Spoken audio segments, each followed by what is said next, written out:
Before we kick off, registrations are open for our 24-hour leadership challenge on January 10 and 11. This is no retreat, it's a test of endurance, resilience and mindset. You'll move, learn, lead and push beyond your limits. All the details are in the show notes or at highpl.com.au. Let's get into the episode. Welcome to the Leader More podcast.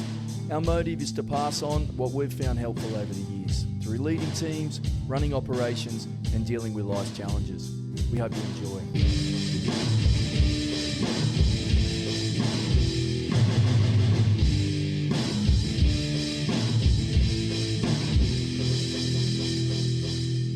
Jakey Stirling. How are you? Yeah, good, mate. All the better for seeing you. We're just sort of saying it's been 13 years. I think you're one of the little fellas up there, you know, when you're 17, 18. Yep. I'm living rent-free in your house. Yeah, that's right, mate. How good. I'm proud to have you up there, that's for sure. So that was 13 years, I think, since the last time I sort of caught up with you. So, mate, I'm really interested to hear what you've been up to. And I don't know, it feels like it was yesterday. Been up to a lot since then. Feels like a lifetime ago. Yeah. I was obviously a lot fitter and a bit skinnier than I am now, but yeah. So you played rugby league for a while, right? Like when did you start? When I was four. Four or five, I think, yeah. Yeah, in Perth? Yeah, in Perth. Okay. Why is that? Mum and dad from over east? Or? So my old man's from Queensland. Okay. So AFL was never like an option really. My older brother started playing rugby. Oh, he's 2 years older than me. He started playing, so it was just like inevitable. I was just there. So I was playing a couple of years up because I think the lowest grade was maybe under fives. Yeah, so I think, or under sixes. I can't remember at the time. Yeah. But yeah, first ever training I ever did, it was like Midland Gators. They don't exist anymore. Yeah, I haven't existed for a long period of time. But yeah, there was like some touch rugby stuff going on there. So that's where I went. I think my first training, I got hit in the face with a rugby ball. And I cried and wanted to quit. And the guy there convinced me, like, no, just get back in there. That's a great game. Yeah. Yeah. And this bruise on your face. Yeah. And I loved it. You know, it taught me so much. It kept me sort of on the straight and narrow. It gave me friends. I was a very quiet kid. So, you know, friends at school and stuff was I wasn't the most popular kid or whatever, but I was big and it found a spot for big kids. Yeah. Whereas Aussie rules is like too much running. Soccer was just, I don't know, I'm not very good on my feet. Whereas, put a ball in my hand and throw me at people, that I'd do all right. That's good. It's funny, when I moved from Brisbane with my family to Perth, Midland Gators was the club we went to. We were living up in the hills. It was the first club. So that was like 97 or 8 or something like that. Yeah. So it's, but they're a good little club down there. Yeah. They didn't, So what year would have that been? You would have been... I'm not good with timelines, been hitting the head too much, but yeah, it would have been around, late 90s, early 2000s. Yeah, okay, yeah. I was born in 94, so do the math. Yeah, again, so I'm not good at math. 98, 99, depending upon when you started 4-5. Yeah. Oh, that's cool. We probably may have crossed paths. You may have been the one to tell me not to worry about getting hit in the face with the ball. Yeah. I think I was too caught up in my own world, mate. Hating life, moving to Perth. Like, what are we doing here? This is I think around that time they had maybe merged with Bulldogs and they were like Canning Bulldogs. My timeline's maybe screwed up here, but it was like that. And then I remember a quick transition to Armidale Warriors. Yeah. And that was my club. So, after footy, so you moved in, and was it a bit of a surprise to get in? Like, I don't know, I've never... It was for everyone else. I remember, like, you know, I think I had a good game, like, with the trials and stuff. I never really got picked for state teams or anything like that, because I'd play in union at the same time. Mm-hmm. Never really got picked for any teams. I think I was too quiet and sort of off to the side. Like, I'd made a lot of tackles and stuff. That was more my thing. I was never much of the try scorer when it came to selections, I guess. Yeah. And I think I'd shown enough to at least get into that first shadow team my first year with Reds. And then, I remember everyone rocking up to school and they were all like, the ones that got picked, they were like, hell yeah. And people were like, oh, did you get in? I was like, yeah. And they were all surprised that I got picked. And I was like, oh, great. Sick. But like growing up, man, I never thought about playing professionally or anything like that. To me, because living in Perth, like, you never saw it on TV. I remember the first day I saw it on TV. I was at Willagee playing a game, and it was like up on the screen, and I was like, what, people do this for like a living? Like, this is like AFL? Yeah. I thought it was like a game that kids played. Yeah, okay. Like tunnel ball or dodgeball, you know? I never thought that it was anything bigger than that. The only games I watched growing up were like old VCR, like tapes of the State of Origin. So like, to me, it was never a realistic thing my whole life. So when I got into those things, it was more just me just wanting to, everyone else was doing it, I just wanted to try it. Yeah, why see not? how it went. See how it go. Yeah. But you know, like, to explain to those listening, it's like, it's a fair competition. So it was what's called the SG Ball competition, the best under 18s players in the country, and a team in Perth for a period of time. I think it was like 8 or 9 years. There was a side, and playing against the NRL clubs, you know, mainly the New South Wales and, you know, ACT and Melbourne were in there for a while as well. But going against the best rugby league players in the country, you know, so from Perth. So, you know, you've done a great job to even get in there. And it was cool, you know, the whole flying over East every weekend. It gave you that, I think it's a good sort of stepping stone for those people that were going into that professionally, like to live that life on. I mean, it wouldn't replicate the real thing like entirely, but, you know, flying out, you know, being with the team as much as you are, training as many times a week as you were, like that whole travel with the team, the bond, like a lot of those guys, man, still to this day, you know, we would like reminisce those days. Yeah.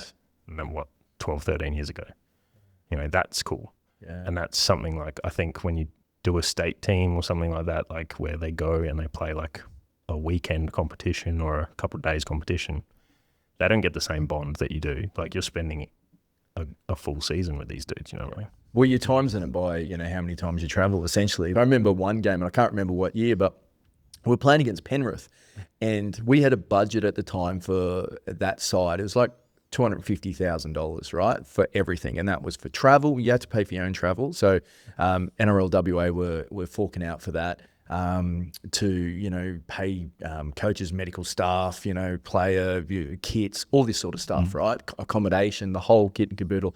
I think New South Wales Rugby League paid for coaches, like the transfers and stuff like that, but everything else they paid for. And we were playing Penrith, and they had a player, and I can't remember, it might have been one of the Jennings boys or something, I can't remember exactly who it was, but they were getting paid $250,000, that one player. You're kidding. Versus our whole, you know, program, you know, which also included, you know, we were doing some stuff with the 15s to 16s academy, right? Like, there was a proportion of that where there'd be like 10 or 15 grand that goes to that, and mainly just for kid.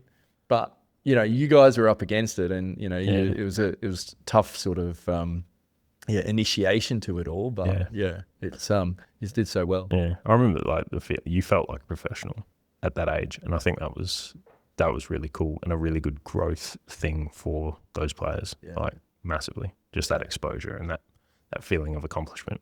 Was cool. Well, no, and I think, you know, at the time, like, Cash Converters were the sponsor then. You know, then it has just been announced that they're with the Perth Bears, right? And it's like, you cannot overstate how much they've put into, you know, people like us. You know, I got to coach, you got to play. It's life-changing in a lot of respects, you know, and a cool little thing that you remember and friendships that you have. But that Peter Cummins and Cash Converters, like, Jesus, they've certainly done a lot. And it's not just been when there's been, you know, obviously the Reds previously and now the Bears. They were supporting the whole way through, and they were the reason why those programs started. And when they announced the Bears, I was a bit like hurt that they didn't have the Reds name, you know. And I was like, you know, because I see that they put the red shirts at like Rebel Sport, and I'd see that, and I was like, I played for that team. No, that's cool. So after that, mate, what did you do? Like, you didn't really know what you wanted to do? Or? So, I was an apprentice butcher throughout that. I do remember that, actually. Yeah. So you'd left school in year 10? Yeah, man. Okay. I got caught wagging about a whole year of school right at the end of the year, and mum and dad were like, well, you're either going into apprenticeship or you can like rethink your life choices sort of thing. And I was like, all right. And dad used to get the meat raffles from this butcher shop, and he was like, I got a son who's basically being a dead shit. Can you take him as an apprentice? And they were like, yep. I hated it. Really? If I'm honest, I hated it. I managed to get it. It's a 4-year apprenticeship. I think I did it in 3. Man, but like it took away so much from my rugby as well. Like everyone else was going to school. I was doing a 12-hour day and then going to training, which helped me learn real life. You know what I mean? Like for those people that play like even club rugby and stuff, it's like, it's an effort, you know, all those guys that are like still trying to crack it, you know, and they're playing, you know, first grade over East or wherever. And it's like, they're doing a 10, 12-hour day or whatever they may be doing. They're working like labor jobs and then they're still trying to crack this like professional career. Competing against guys that are full-time just training. Yeah. And like you're getting hurt, you're getting sore, you're getting tired, and you're like sacrificing your relationships because you're spending a lot of time away from your families and all that sort of stuff. It's hard. And I think like I was obviously young to where I didn't have kids or a family or anything like that. It was just, and my parents were so supportive. Like they would drive me. My dad was working as well. He'd drive me down to rugby training and stuff. It's like it took a lot of my energy at that age. So I guess I didn't give it my all, which I could have. But that's probably on reflection though, Jake. You know, like you look back, I do it all the time. I look back and go, oh, if only I had, you know, the same knowledge and work ethic I had back in the, you know, it's just, you wish you knew more. And it's like, you're looking at it and you think about it, you're a young kid, finished school year 10, you're doing an apprenticeship, you're working long hours, chopping up carcasses or whatever the hell you're doing there. And then, you know, we were 4-day-a-week trainings, I think it was, and, you know, maybe 3-day-a-week. So we would train 2 or 3 hours. That's weights and field work. We'd throw in some video and educational stuff in there as well. Then you'd travel. So you travel in the day before, you're gone on a Friday, you're playing on a Saturday, flying back on a Saturday night from memory, because we didn't want you guys out and about. When we played home games, I would go back to work. Okay. So as soon as the game would finish, I'd go back to work. On a Saturday, and I'd go finish up and close the shop.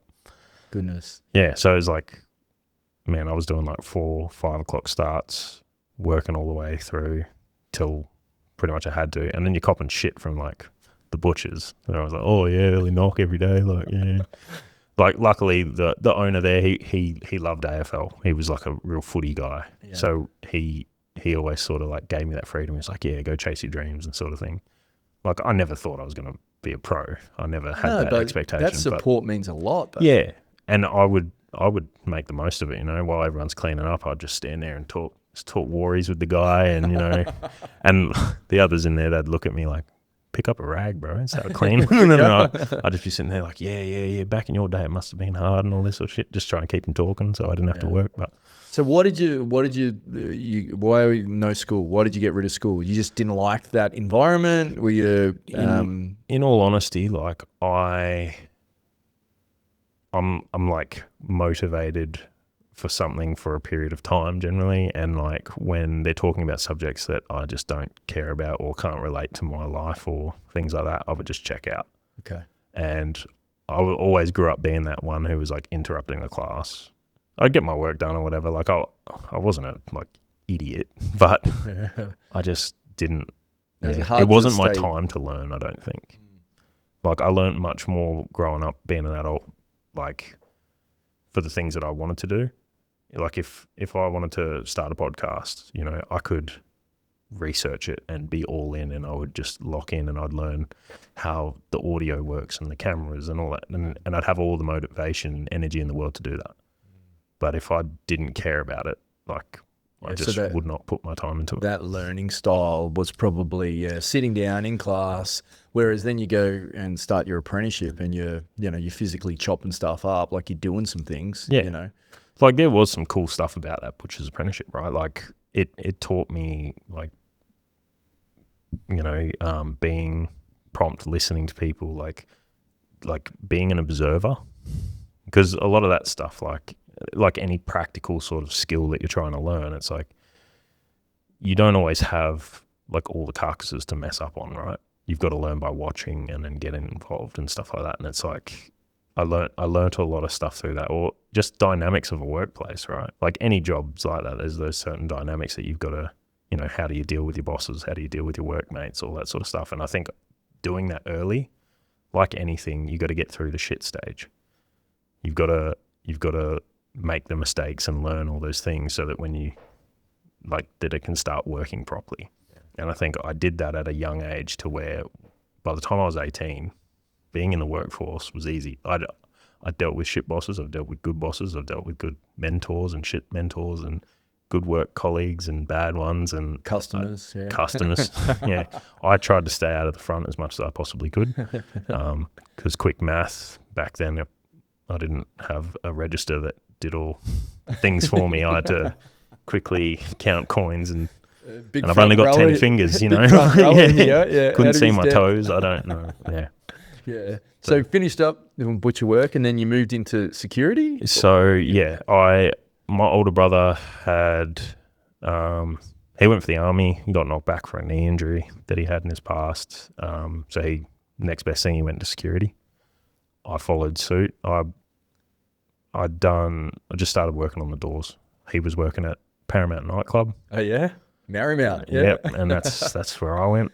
And my first shift, they had like a 5XL shirt and I had to tie a little knot in the back because it was like huge on me.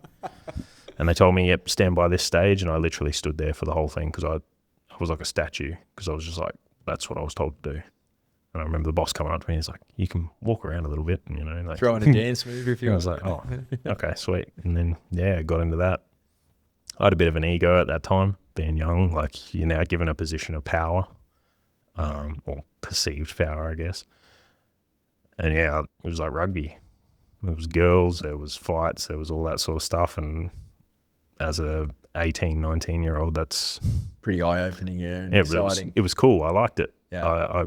I'd show up me and my older brother would show up to work early. It was like, hell yeah, like, let's see what's going to happen tonight. It was just like, you were just wired. Your adrenaline was always pumping. Yeah. What was I suppose, the common stuff? Is it just blokes too drunk and just... Majority of that, right? Like liquor licensing here, it has its things like you don't let people get drunk. You're supposed to stop them before that. Now, you can't monitor every single person, every drink that they take, right? But you're supposed to, have these conversations with them early, try and cut it off early, and like ask them to leave. Yeah. Now, initially, I didn't mind if they wanted to have a crack. You know what I mean? Like, 'cause at the end of the day, you've also got people who've got your back. When you're working in a good team, it's like you do feel invincible. And at 18, 19, that's kind of a scary thought. Like, yeah, and it took me a while to get out of that like, as I matured, and obviously I started realizing that I was being a dick, but yeah, just, having those conversations, you could be blunt. You could really, what I learned is you could really steer the outcome. Oh yeah, what do you mean? Like, if I wanted you to kick off, I could make you kick off. If I wanted you to leave calmly, I could make you leave calmly. Because the thing is, you may have been kicked out once or twice in your life. You've had that argument twice in your life.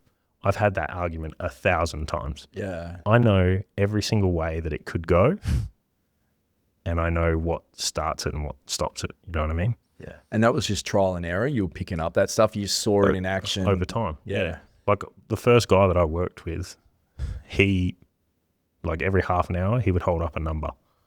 And that's how many people we were going to kick out. And you try and kick out the drunkest ones, but if he ran out of options, it would just be kick someone out. And it was like a way of teaching me how to do conflict negotiation. Okay. And it was Have my a difficult job. Conversation. Yeah. And it paid off. Like, sorry to those people who were unjustly removed from the venue, but like, yeah, it helped me significantly later on in my career. It's a shame that that's like the way you had to do it. We didn't have a training platform where we could practice those things, or well, a lot of those dudes are big knuckle draggers. It's not like they were leading courses on how to do conflict negotiation. They weren't teaching you like, in that more civil way. It was just, you're on the job. It's time to learn, and that's helped me heaps throughout my career, like throughout my life, in conflict negotiation and stuff like that. Yeah. Yeah, and just pushing into those difficult times. Just getting comfortable having those sort of uncomfortable conversations, because I don't think that they're that uncomfortable, those conversations. When you're not doing them every day, yeah, of course you do. Yeah. So it's the repetitions, right? Like the fact that you got through it all and it's just like, okay, I've done that a million times now. That's cool. Yeah. I can do that with my eyes closed. Yeah. So I'd done that job for, I think I was in it for like 2 years, and then I went and played rugby in Europe for a year. Ah, did you? Yeah. Where'd you go? I went to the Netherlands. Ah, awesome. Yeah. So that was... How did that all come about? Was that just I pretty, like a lot of those dudes I was playing with Reds with and stuff like that, I'd heard some of them had like agents, you know. I didn't come from money, so I didn't have any money to like pay for an agent, but I was kind of researching on YouTube and the internet, trying to find out like, what does an agent do? So I had no idea, and turns out they just bombard people with emails and try and sell you. So I was like, fuck, I can do that, right? So I had some photos of playing in like some stadiums and stuff, talked myself up and writ like a very generic sort of email. And I was like trying to narrow down the countries, because to me it was, they needed to pay for me to get over there and give me a place to stay, and they needed to speak some English so that I could, you know, live. Those were like my big criteria. So I'd narrowed it down. It was Canada, England, and the Netherlands. Yeah. Canada's season is just finishing up. To go to England, you needed like a couple thousand Aussie dollars in your bank account. I don't know that. And then there was the Netherlands. And I literally looked up, found the list of all the first grade clubs over there, and I just spam emailed every one of them. I had 2 hit me back. And the first one, they offered me flights and stuff. They offered me flights, a job, accommodation. Yeah, and sign gave me me a up. date. Union or league? It was union. Yeah. I told them I was a prop, because I was a prop with league. I didn't realise they didn't really know much about league. So they took me thinking I was a union prop. Bit of a difference with a union prop and a league prop. I probably wasn't as big as they thought I would be. But yeah, I told my mum like 2 weeks before I left. She was like, what? I'd never left the country. Yeah. So how old? I would have been 19. Yeah. A bit of adventure 19 or you were just 20. after, right? Yeah. Yeah, I was like late 19, early 20. But yeah, I went, spent the year there, played with them, went over there with like 300 Aussie dollars. I lived off like cereal for like the first week, because they pay monthly, right? Ah, yeah. So I was like, initially I was working in a scrap metal place. I didn't do like metal work at school or anything like that. I had no idea what I was doing. So then they quickly realised that, and then I was working for NACRA Sailing, and they made like the racing catamarans. Yeah. They were making them for the Olympics at the time. Okay. So I sewed a couple of the Olympic, I was sewing. I was sitting in a hole in the ground, sewing these massive sails all day. Yeah. It was cool. We chucked headphones in. Yeah. It was a culture shock, right? Like I'd never left the country, and then I went there. And like all this stuff we see now with like the recycling and, you know, they were doing for mate, they've been doing it since like electric cars. They were there. And this was like 10 years ago, you know. And it's funny. I see this stuff come over now, and it's becoming like a norm. Like your shopping bags. Yeah. My first day there, I'd like rung up my cereal boxes, and then they just left them there, and I just remember standing there like, is she gonna put them in a bag or what? Nah, you didn't bring your own bag. There's no bags. Yeah. I was like, oh. So I carried all this stuff, like 10 blocks back to my house. Yeah.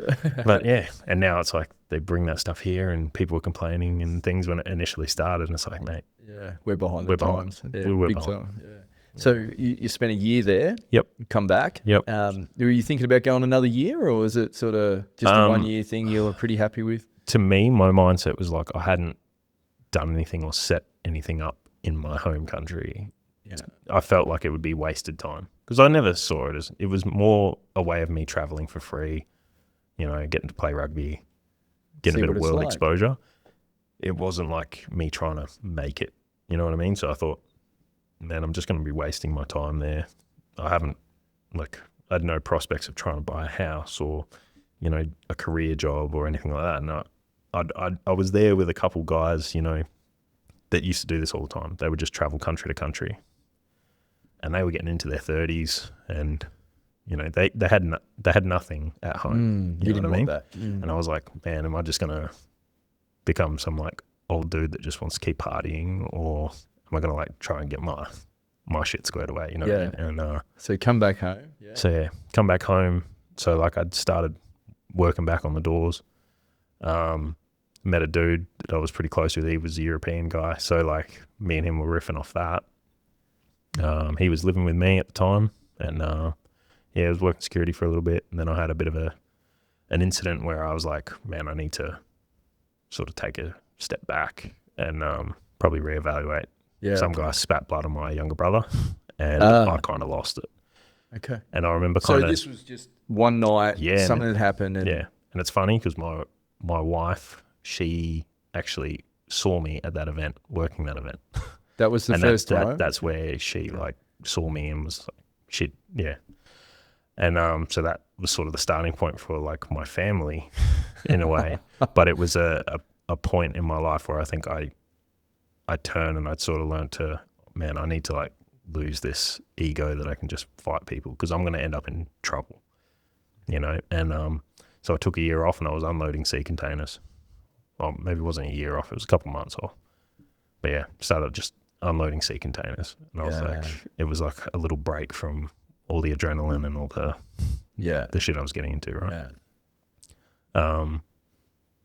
Again, that's a horrible job.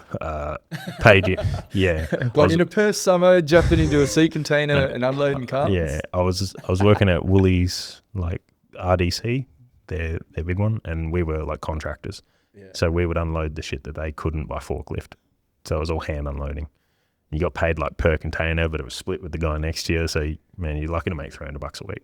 Like, it was very and it was hard work.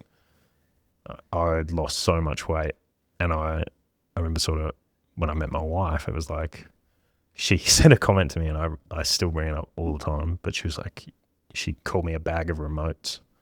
I was just like skinny and thing, and I laughed at a bag of remotes. She's like, hugging you is like hugging a bag of remotes. And I was like, yeah. Then I'd been with her, and it was maybe a bit of a point of pride for me, and like vicariously for her, I was like, man, she doesn't want to be with someone who's just like, you know, unloading containers. I'm basically a gravedigger, or you know, not to take anything away from those things, but like, you wanted more. Yeah, I wanted more for me, but I wanted more for her. You know what I mean? And and I was like, yeah, if I get back into security, it's something I know I can try and like push to do something more in that. A little bit concerned that you would sort of not lose it, but you know what I mean? Be back in that situation. Yeah, I think I'd gotten enough time off to where I was seeing, you know, that I could do that job without the ego, and realize like you're still not getting paid enough to get punched in the face every night. Yeah. You know what I mean? That's a good point. Yeah, at 18, 19, it's like, because you're not paid a lot. No. It's a fun job.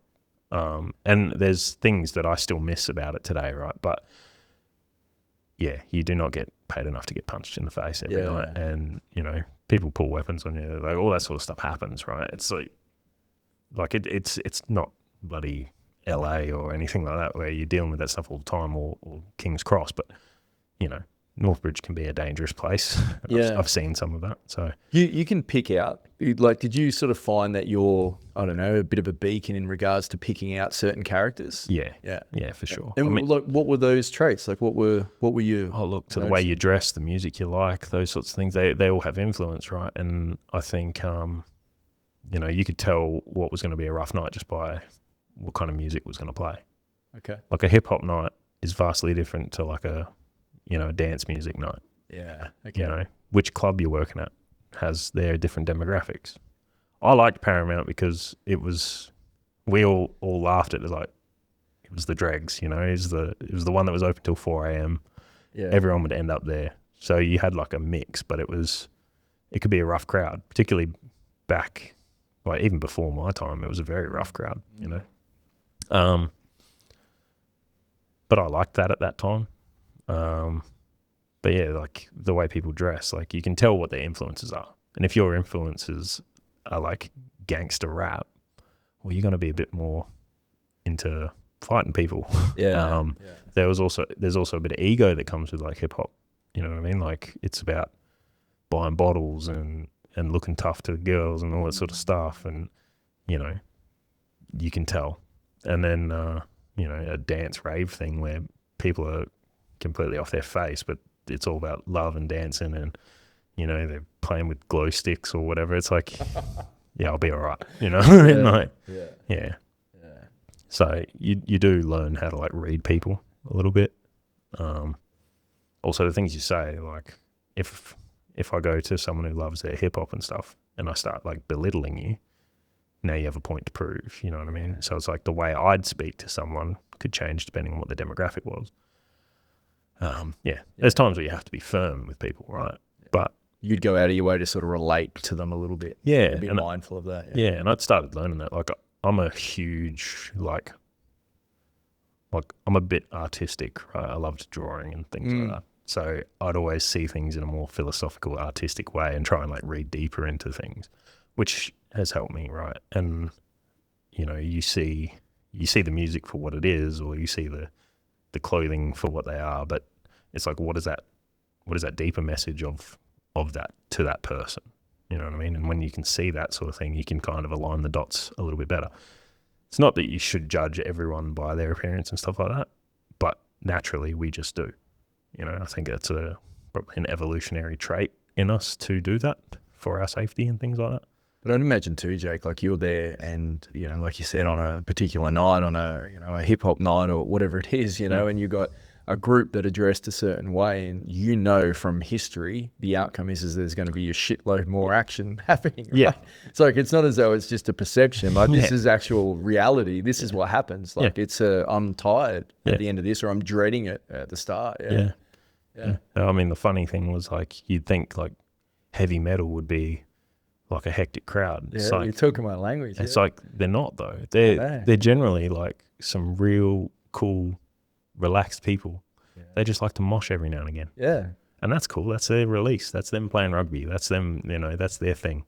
And that's cool. Like, you know, they're generally gamers and a bit more relaxed. Like I grew up loving metal too. Like, you know, it was a big thing in my house. And yeah, just, it's funny. You see those perceptions initially, like they're wearing black and they, you know, they got all the skulls and stuff and all that sort of thing. But in reality, like those people, that's their release, like is their music and bit of their identity.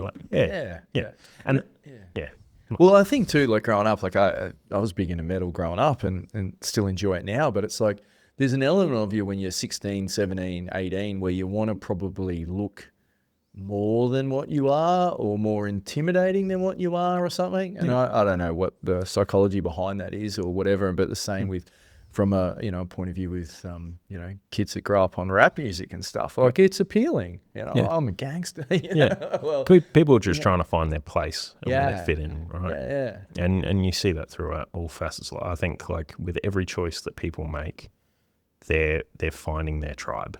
You know? And it's whether it's the clothes you wear, the products that you use, the music you listen to, the places you go, like they're all our way of like shining light on who we are. You know what I mean? And like even the way I dress, the tattoos, these are the people that I looked up to had these things, and that's like we all have these mentors or things we aspire to be like, or people we aspire to be like, and I think they're good. You know, you can have bad influence, sure, but this is where like the maturity comes in, seeing the outcomes of that person, and is that maybe where you want to be? Yeah. But as far as the things you enjoy, like everyone's just trying to find their tribe, I think. You know. Yeah, for sure. So you move into, and I think it was a part of the same security company, you moved into medical and rescue, was it? Or no, so straight after I'd kind of gotten back on the doors and I was just, you know, bouncing and stuff, but I wanted to make a little bit more of that.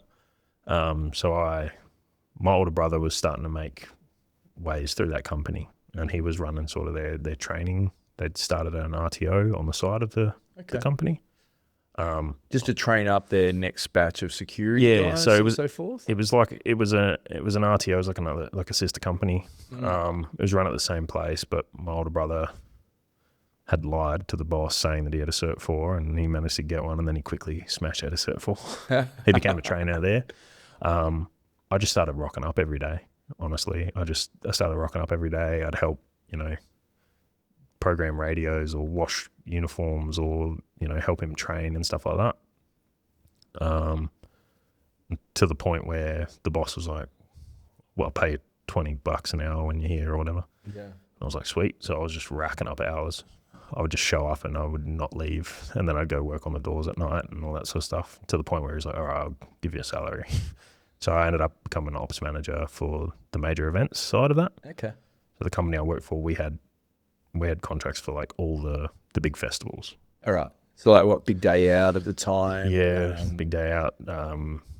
Origin, like there's so many that I can't like literally think of any festival that's run in Perth. Like I've probably worked it. Yeah. Oh, I've definitely worked it in some capacity. Yeah. So that was like you're figuring out, working with the customer or the client as such. Yeah. And figuring out what their needs are, how many people you're going to need, all this sort of stuff. So it'd be everything from like the initial stakeholder meetings and stuff like that. I'd be going to those. The planning, like I wasn't much of a paperwork guy. So like the stuff that they would give the client, I left that to the boss, but I would deal with all the operational side of it. So I'd go through that. The planning, the rostering was dealt with someone else. There'd be like that sort of all the lead up planning, things like that. And then operationally, I would go out there. I'd set up the sign-on areas and all that sort of stuff. You'd be there with the team, and then contact. And then I would run as security manager of the event. Yeah. And you enjoyed that? I loved it because it was like a different thing every day. Outside of being like, when you work in a nightclub, it's like it's the same place every day. You know all the ins and outs, and that's cool. It's good to have that local knowledge and be able to, like, I know where every exit is. I know the best way to do whatever, but you're not learning. No. And I like that challenge of like, it's different every time. And if you ever worked in events, you'll know that like things change at the drop of a hat. Their initial plans that they'd set up, oh, there's a shortage of water, so we got to do this over here or whatever. And like it changes the whole layout of the festival, and now you're just adapting on the fly. And I have teams, like I've worked up to teams of like 250, 300 guards. Really? So we were doing like skyworks and stuff, and I was the security manager. Cool. But this is where I also learned like how you're perceived matters, right? I was 22 maybe. I had tattoos, and I'd be sitting in a stakeholder meeting in the city of Perth with like more elderly, more well-respected people. And I was like the guy in charge of security. I knew that they wouldn't respect what I had to say just because of the way I looked. And that's a part of like learning how to be outside of yourself and your feelings and understand how you're going to be perceived. So my way of showing them my value was by, when I was on the job, I'd be professional and do my job really well. But I knew during those stakeholder meetings, until they'd got to know me, they wouldn't respect what I had to say. So I would bring in people, generally older people. They'd come in and they would talk on behalf of me, essentially. So I just kind of sit there, and they'd think I was their understudy sort of thing. But I found that was a good way of getting through to those people. Yeah, that's cool. Bypassing their perspective of me and having this mouthpiece that they would look at. Yeah. You know what I mean? So it was like, there was little things there that I learned, which was really valuable. Yeah, so you sound like you're pretty analytical with all that sort of thing, right? And reading the environment, reading the room, reading people, you know, like, and you can understand that from the security side of things. Yeah. But yeah, it's I can imagine you're sitting there after 3 or 4, and it's like the same thing keeps repeating itself. It's like, oh, here we go again. Yeah, yeah. But I think the like a lot of people would find that they would fix some of their issues if they could be more honest with themselves as to how they would be perceived, and be able to separate from in here to being able to look at themselves from another perspective and go, the reason I'm not getting the outcomes I want could be because people don't see me the way I see myself. And I think particularly in leadership, it's like you look at, everyone's the main character of their own movie. Yeah. Okay. And as a leader, you need to learn how to be the best, like backup actor in their movie, because it comes with no, like, you don't get the rewards or the recognition and stuff like that. And if you are the type of leader that takes the recognition, then you're going to lose those people. They all think they're the lead actor. Try and make them feel like the lead actor. And like being able to remove yourself. I think when people can start looking at themselves honestly and go, what are my flaws and what are the things? Some of it's out of your control, and that's fine. Yeah. All right, but now that I know that, I can gear a plan to get the outcomes that I want. How did you go though? Like you've got, you're 22, 23, right? You got 300 people that you're responsible for, some older, which is a dynamic, having to deal with that. But then also too, you probably had some 18, 19-year-old Jakes that have got a bit of, spring in their step. Yeah. How did you go with all that? With the younger ones, right? Like they loved me because I could relate, because I felt the same way. You're like a big brother to them. Yeah. Like they wanted to get amongst the roughness of it and stuff. And I was like, yeah, man. And I had some worries, and they'd be like, oh, that's sick. Yeah. And they could look up to me as like, I guess I was more of an attainable thing to them. Like I was young and I was in that position. It made them feel like, oh, well, I could do that too. Yeah. With the older ones, I always felt like I was very aware of that. Like I'm a big believer of respecting your elders and all that sort of stuff. It's like I never wanted to make them feel like I was in that position because you were better than them or any of that stuff. Because that's fucking cringy stuff. Well, it's just disrespectful, right? Like you said. Yeah. And what they could see from me was that I'd work really hard. And I would do I would work some stupid hours. I would try and make everything as easy as I could for them on that day. And that's where they sort of built over time. Like, he's in that position because he cares and he wants to like make it work. They weren't willing to do that. Yeah. And a lot of people, man, they just want to show up to work, get paid, and live their life. I respect those people, man, because I think my problem is that I probably overdo some stuff where like work-life balance for me is very hard. Because anything I do, I want to, like if I care about it, I want to do it really well. Well, yeah, like we think back to footy and you playing. Like I was a worker. I did a lot of work. I was an honest player and I got rewarded for that. And then I move into the workforce and different things like that. And you find that if I work hard, people respect that. And it's like, well, it works. Yeah. But yeah, it's like anything. How do I balance that? Like it's great, but it's sucking so much of me and other relationships probably, Yeah. I think, saw it somewhere, but it's like you can do two of these things well. You can do one of them great. And so your career, your relationships, or your health. You can only do two well, and you can only do one great. Yeah. There needs to be sacrifices, right? And for a lot of my like time up to this point, it was very much like my work and my health, and then it was my work. And I'm blessed to have a wife that I do, and she understands who I am now, and that that gratification for me being able to do my job well and help others, like that means a lot to me, and it helps me mentally.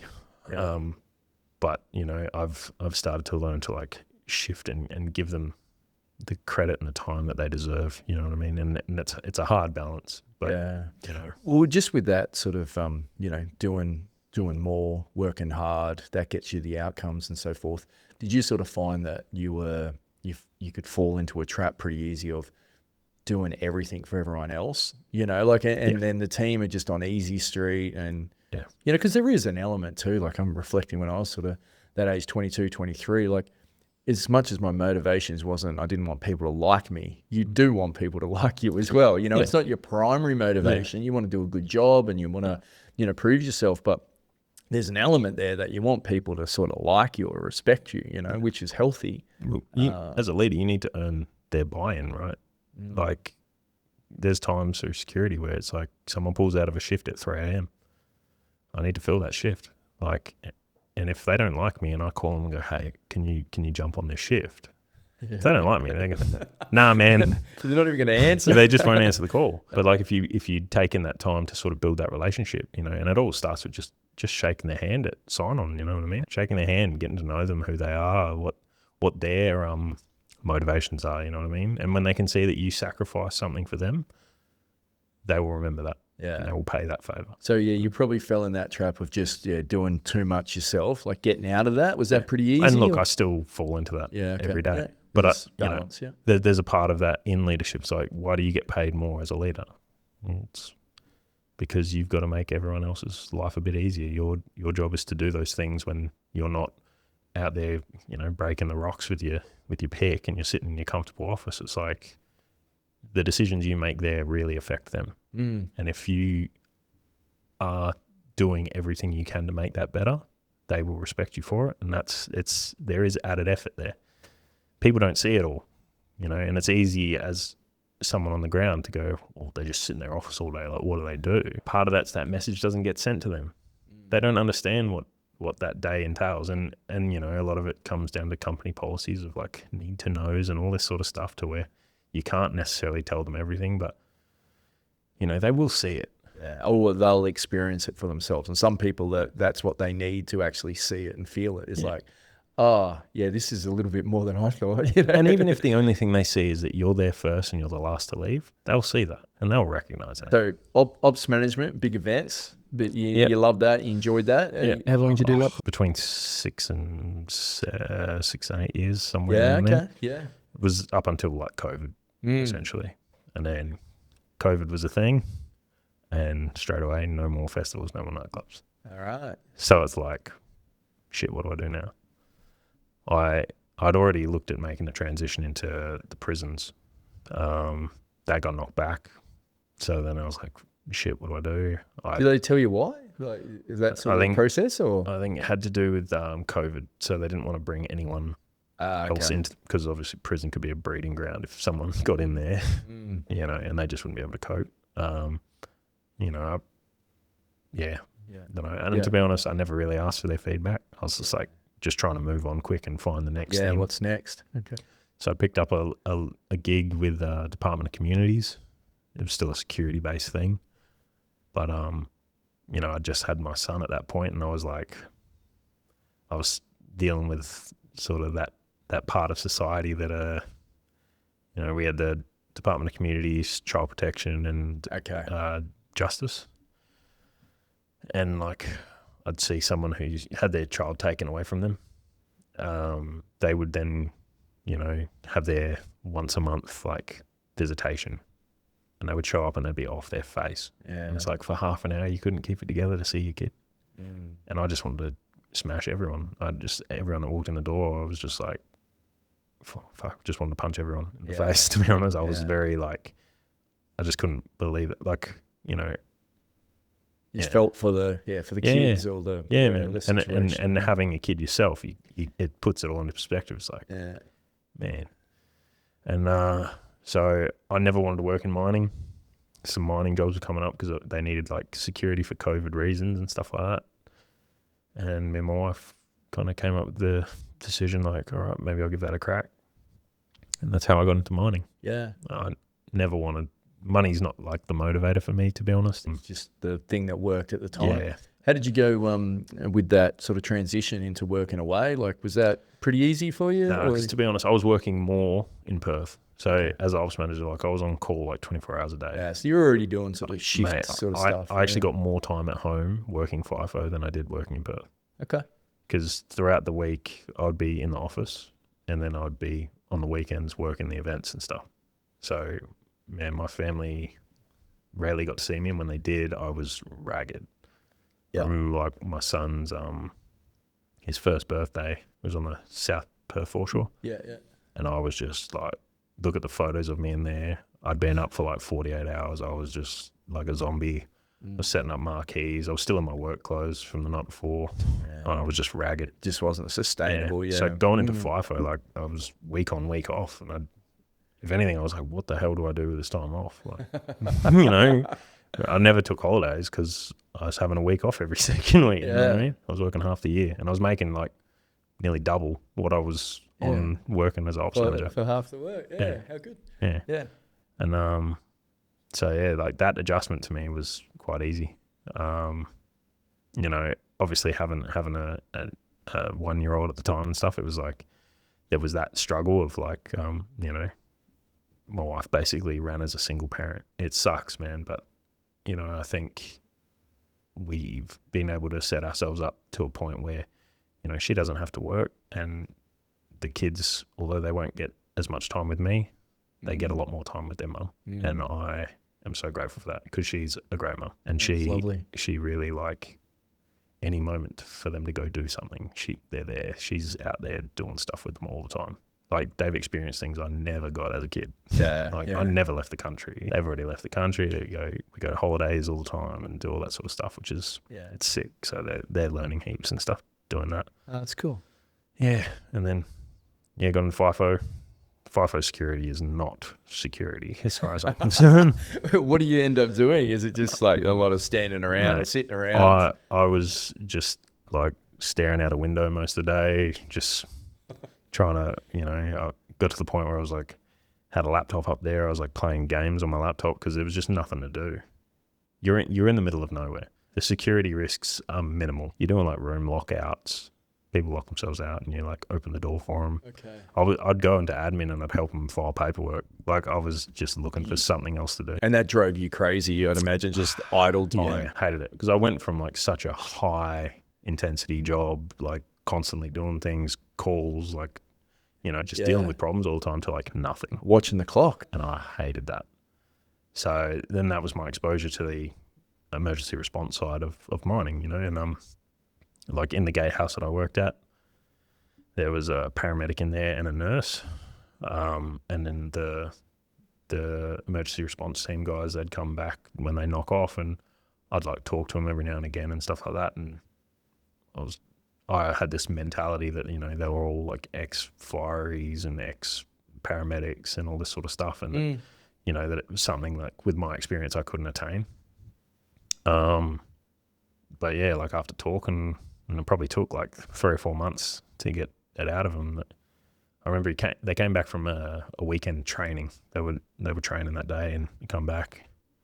And I was like, you get paid to just like train? I'm like, what did you do? He's like, oh, we were hanging off a structure, like doing some rope rescue stuff. And then we did some firefighting. And I was just like, mate, you get paid to just do that for training. That's sick. Like, what? It signed me up. Yeah. I was like, so what were you, like a fire? He's like, no, I just did this course and this course.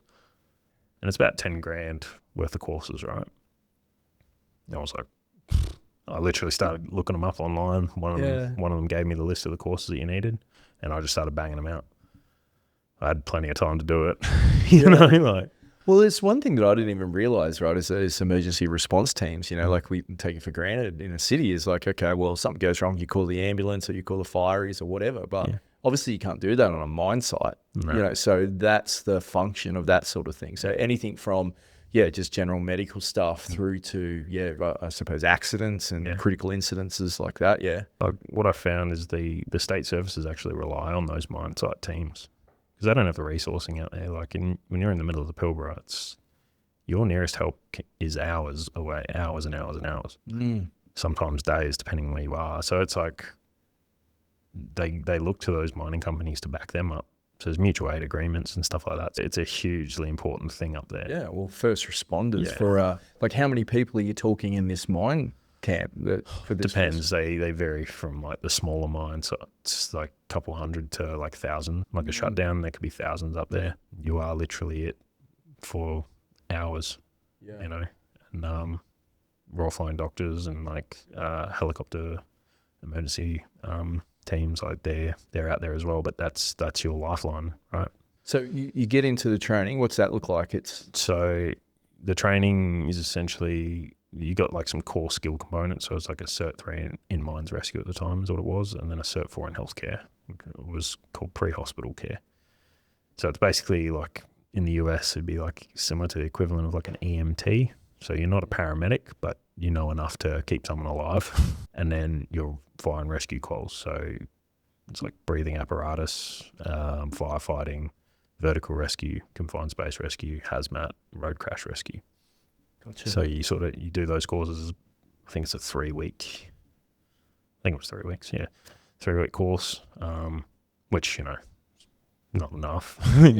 Like anything, it gives you that like entry level into it, and then you learn on the job. And I was fortunate enough to go to a site with like really good mentors, who had a lot of real world experience and stuff, and they taught me heaps. And I'm fortunate enough to be a quick learner for things that I'm really interested in. Well, it's like you seek those out too, mate. Like, whether it is, chasing to go over and play footy in Europe, or whether it's, this sort of thing. Like, you seem to seek out those situations where you can learn a lot too, right? Like, I've always hated, like, you get people that like bring you problems, and it's like, I'm always big on like, figure a solution, like, or don't bring up a problem if you're not willing to work on fixing it.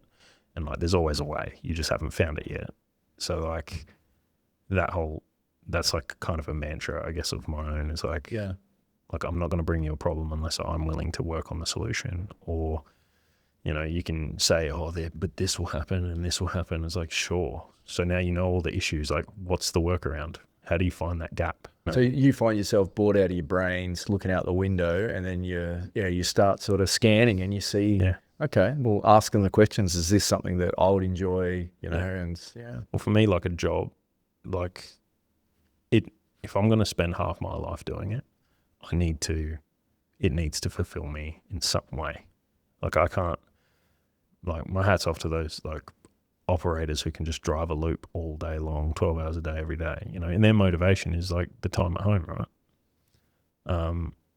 When I get to help someone through my job, there's nothing like it hits different. Like when you have helped someone, and like I used to get that in security, right? It's like when someone's getting bashed and you step in and you help, like, it might not make the news or be some like bigger than Ben-Hur thing, and it's just a part of your job, but that satisfaction, it's like a builder that builds a house, and they get to look at it and go, I did that, and you get that sort of thing. Yeah. And you're essentially a first responder again in security, right? Like with those sort of situations, it's like if you weren't there, they get the shit beaten out of them even more. Like, and similarly, like it bothers me with security. Like, people look at it as like, the rent-a-cop, or like, because you see some bad examples of security, right? Yeah. But in reality, they are the first people there, 99% of the time, before the cops, before ambos, before any of that, and they have like none of the training. Yeah. They're literally like, they get in there and they just try and help. Well, what's the prerequisite for security? And like, we both know people from full circles that have got into security, and it's normally a size thing, right? Like, if you're a big fella, okay, you done any secu work? You can? Yeah. It's like the laborer of, like, I guess, hospitality. Outside of like washing dishes, it's like, can you drag someone out of a building? Like, you know what I mean? Like, so like similar to the emergency response stuff in mining, they don't get the level of training that your DFS or your Waypoles or your St. John's would get, but the expectation is like that you have to deliver in these very stressful situations. You know what I mean? So I've always had a soft spot for those sorts of roles because they never get the credit they deserve. No, that's a good point. Like, I know there's a National Security Day or whatever, but it is not looked at the same as like a National Firefighters Day. When you think of a first responder, most people don't think of security. Yeah, well, I didn't until I did the math just then in my head. Like it's really not. It's interesting because you're right, and you 9 times out of 10 you're dealing with people that are either drunk or on some type of substance. They find deceased people. They deal with cardiac arrests. They deal with like all that first aid stuff. They deal with all that stuff, and they get nothing for it. There's not they're not getting discounts at Macca's. They're not getting like those little things. They don't get none of that recognition. Yeah, they're just the rent-a-cop, and part of it's to do with like they're the bearer of bad news and they're like hated through society. Similar to police, like that's a hard job. Like the only times you deal with those people are when you're having a bad day. Like firefighters get a bit of love because they're a bit of a hero all the time. But even a paramedic, it's like, you've ruined my high. But you're right, and it's not about comparisons, I suppose, but it is. It's an underappreciated area. you know, particularly, you know, imagine helping people, whether it be, you know, females from annoying males, whether it's, whether it's, you know, serious medical emergencies and things like that, or people just, have gone too hard and they need a lot of help, you know, like it's, I've never thought of it in that way, but it's quite obvious, right? Yeah. So, did your training up on the mines? Yep. And then what, you just go straight in? Were you on the same mine site? So I was lucky, Yeah. So I'd done like a quick stint of sort of the shutdown. So that's the common sort of route. You end up being like a shutdown ESO. Okay. So you kind of go to places where they need extra. And you don't generally have time to merge with that team very well. Depends on the team. You're just a casual, they need extra hands. Yeah, you're just rocking up. Okay. And they're looking at you like, oh, this guy knows nothing. Like the newbie. Yeah, and it's go do a vehicle check, and then you go check all the equipment. But then they like second guess you because they're like, I don't know this guy, so they'll like double check stuff, and you feel a bit like you feel like an outsider. Yeah. Well, what was that like? Like you've gone from, you know, dealing with big events and 300 odd people under your sort of responsibility, and like, and now you're getting treated like I think like an apprentice again. Yeah. Well, I'm a big believer in like you got to earn your spot. You earn the respect. Okay. So like you're okay. I was never going to go in there and be like, some people, they get like a badge on their shirt and they, you know, I'm this now. And it's like, you're not that until for years. You know what I mean? Like you need to earn that. Well, you might be that in your own mind, but you're not in my mind. Yeah. So it'd be little things like, you know, you ask people, how do you do this? How do you do that? You don't pretend to know stuff. Worst thing you can do is pretend to know stuff. This gets found out very fast. And then you have a reputation of being a liar. And then, you know, trust is huge, particularly in those roles. Like you need to trust the people you work with because someone could die. So you were cool with just letting that play out. Yeah, that was you understood it. That's cool. I'd do the same in the same situation. So, but this is where I'm at. Yeah, I'd go in. I'd change the bins. I'd do those little the shit jobs. Be an apprentice. Show them that you're willing to do all that sort of stuff. You know, and that builds their respect in you. And they go, oh, we like keeping this guy around because he does all the shit jobs. It gets to a point where there's, you know, you're starting to learn more and you start maybe even surpassing some people, you know, and I think people just need to be willing to take the time to earn it. And then that holds value for years and years. After the training and then moving into it, was it what you thought it would be? Like you were pretty happy with the decision? Or? Yeah, man, I loved it. But like I said, I was lucky to have some good mentors, some dudes that just wanted me to get out there and learn.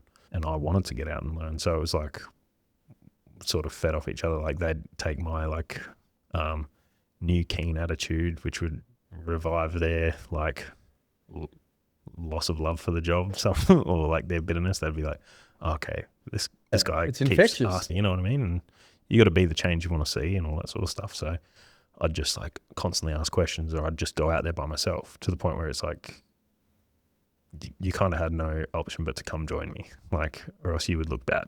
It was better for everyone. So yeah, just like earning your seat at the table and, you know, getting out there, doing some shit jobs, building that respect, and then trying to be a sponge.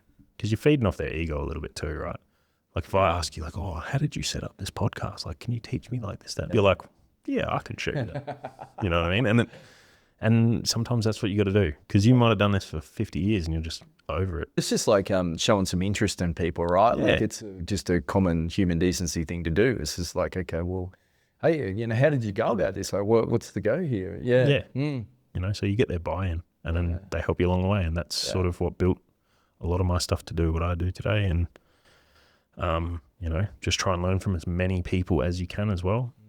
Don't take anyone's, you know, some people be like, oh, don't listen to him because, you know, he does this or she does that. And it's like, well, if I listen to them and I get their perspective, I can relate that to maybe someone else's perspective and then find out that middle ground of like why their thing isn't optimal, yours is, or maybe they have some better things on a micro scale that can be added to that, you know, and, you know, you filter out the good and the bad. And then you try and come up with your own things, you know. And well, we just did an episode on bad bosses, right? And there's just one of the little areas that we spoke about was just about the positives of having a bad boss. And, you know, the big ticket item for me was like, you learn what not to do, you know, like even if there's someone that's not the greatest, God love them, you know, but there's just something, just not, It's like, oh, okay, that's cool. That's a good marker. I'm not going to do that. Yeah. I know what that looks like. It's not good. Yeah. Yeah. Which is cool. You can always just learn from that sort of stuff. 100%. It's annoying at the time, but yeah, I think you learn more from the bad influences than you do from the good. Yeah. For sure. Yeah. And like that, I think shows a lot in a person of if they can see those bad things and be able to see that as a what not to do and learn from that. I think that's huge. Well, it's just, it competes with that sense of, I don't know, duty or standing up for people that aren't getting treated well that you were talking about in the community stuff that you did for a period there. It's like, yeah, you learn what not to do, turning up, off your face for a 30-minute, visitation or whatever. But yeah, that judgmental side of, it's hard to balance that, right? Yeah. Because it's like, but it's reflection, I suppose. Like there's people, they'll show you something and you've seen it from someone who's maybe more of an expert on it and you're like, that's not necessarily right, but let them go. Because you'll find their little tips and tricks. Because one thing is like lazy people find the easiest way to do something. And there might be a nugget of gold in there, a little 1%. Yeah, there's an efficiency. Yeah. and that can be related to what the best practice thing was. And you can then morph that into your new best practice, which is majority of this person, but it might be a 1% or why you don't do that. Because people, particularly people who want to like innovate and they weren't there for the growth of that to where they are now, they don't know where it failed prior. So if you want to optimize certain thing and people are like, well, why don't we try X? They didn't see the growth path to where X actually failed. You're correct. Yeah. So they don't know that like this is why X doesn't work. And instead of being like that leader that shuts them down like, nah, that doesn't work, to explain the why that didn't work. Because when you know that, then you're not being a wet blanket to that person who's trying to improve things, but if they've gotten to that point to where they're thinking of those improvements, it's like if you tell them the why, they might go, well, an easy bypass to that why is this. And it might be the new improvement. You know what I mean? It's one thing that's like the worst for bosses, I think, is being that wet blanket to new ideas because you just crush people's spirit.